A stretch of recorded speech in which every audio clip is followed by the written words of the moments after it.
Hey y'all, what's going on? It's Miss Marcy, and I'm here. I wanted to talk about the whole situation that happened with United Airlines. Oh my gosh. Okay. All right, so what happened was a United Airline passenger was dragged off an overbooked flight after he refused to give up his seat. Now the flight was going from Chicago, Illinois to Louisiana. I mean, I'm so to Louisville, Kentucky. So the flight was overbooked, which is not uncommon for United Airlines and some other airlines, because what happens is they basically um, have you um, accept it in the terms and policies when you book the flight, that you are aware that it's a possible chance that the flight could be overbooked and that you could be asked to give up your seat or whatever. But a lot of people don't pay attention to that because they just be buying a ticket. So anywho, so the flight was overbooked and some passengers were asked to voluntarily give up their seats. And when Dr. David Deo refused to give up his seat, shit got kind of ugly. Watching CBC News Network, I'm Andrew Nichols. According to witnesses, the man in the video told airline staff he was a doctor with patients to see and refused to leave. That's when the authorities got involved. In a series of viral videos, the man can be seen being removed from his seat and dragged from the plane by 3 members of aviation police. Here's more of that moment, which many passengers found disturbing. Oh my God! Oh my God! No! Oh my Guys, my God! What are you doing?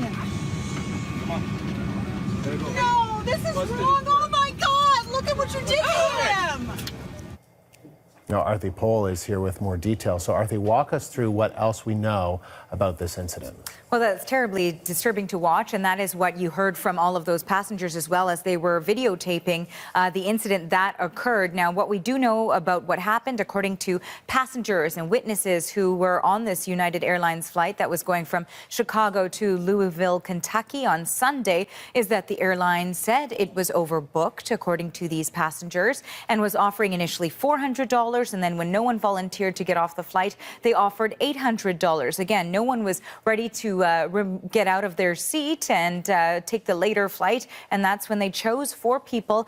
And in this particular case, forcibly removed one of those people who was chosen. We know that 3 people left without incident, but one man had said that he needed to fly home for work. And so he was forcibly removed, as you mentioned. That aviation officer has been put on leave. One of the aviation officers involved in this particular incident. Of course, it's raised a lot of questions and concerns about the protocol used in this particular incident to do with overbooking. Now, there is some new video to share with our viewers as well.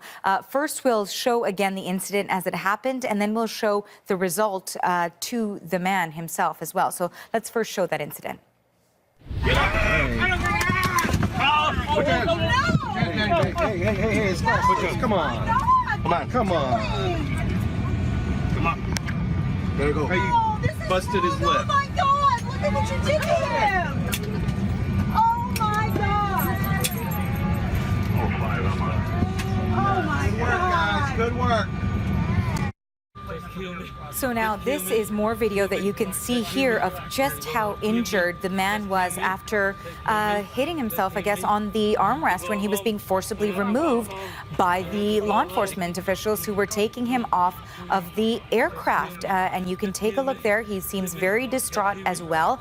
He did eventually make it home to Louisville, Kentucky as well. But certainly this is disturbing video. We know many people on board the plane were documenting this scenario as it was unfolding also. And now we did get a chance to speak with some travel advocacy groups, and they said something else should have been done instead of what we saw unfold there. Take a listen.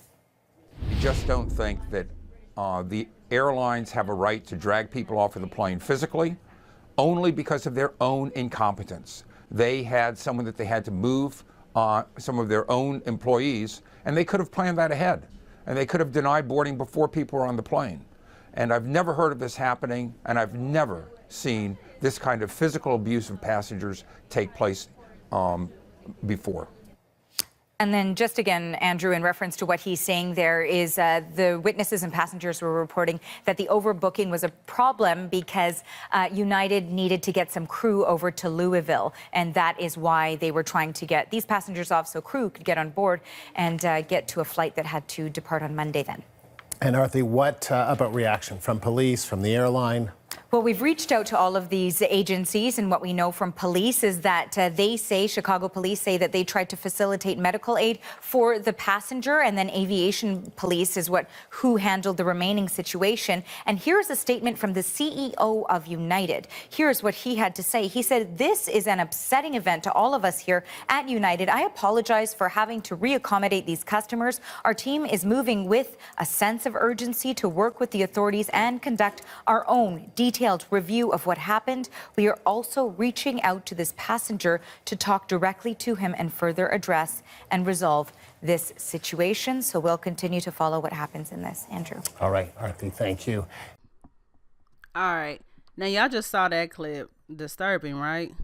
So this happened on Sunday, and as you guys saw, many passengers were actually recording. So by Tuesday, the video went viral and was trending on on Twitter and on Facebook, but also on what is called Weibo, W-E-I-B-O. No, I said bio. W-E-I-B-O, which is China's equivalent of Twitter. So many of the Chinese social media users, they were accusing the airline of racism, while others have called for a boycott. But let me tell y'all something else that United Airlines has done. Okay, since then, they went and dug up this man's personal background and found that he was working as a doctor specializing in pulmonary disease in Elizabethtown. And he was actually convicted of trading prescription drugs for sexual favors. Now, according to the documents that were filed, he was arrested in 2003 on the drug-related offense following an undercover investigation. So basically, they're saying that he became involved with a patient of his, a male patient. And, I mean, my thing is this. Who the fuck cares? Damn, I mean, why are you bringing up his past? You know, that man is married and got kids and stuff now. That has nothing to do with what United Airlines did. What you guys were caught on camera doing, what, you know, in which the video went viral. Like, who cares? You know, people, you're trying to deflect is what they're trying to do. You're trying to deflect, and that's not a good PR move because it's obvious. Okay, so he had a pass or whatever. He had a little checkered pass or whatever. And I'm not saying that, you know, it's cool or whatever. It's cool or whatever. But I'm just saying, okay, so he got a little checkered pass. Okay, what does that have to do with 2017 on Sunday?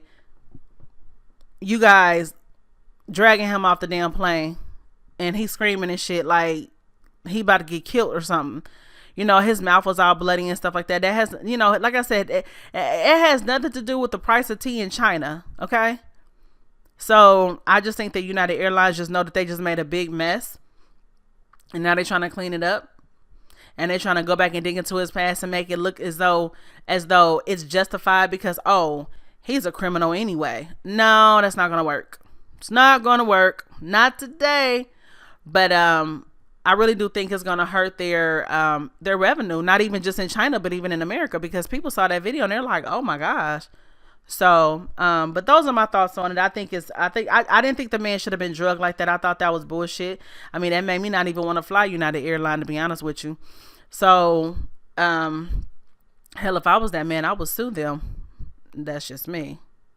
So anyways, let me know your thoughts and let me know if you think that the man should have given up his seat because he should have known the policy, or do you think that United Airlines was just flat out wrong?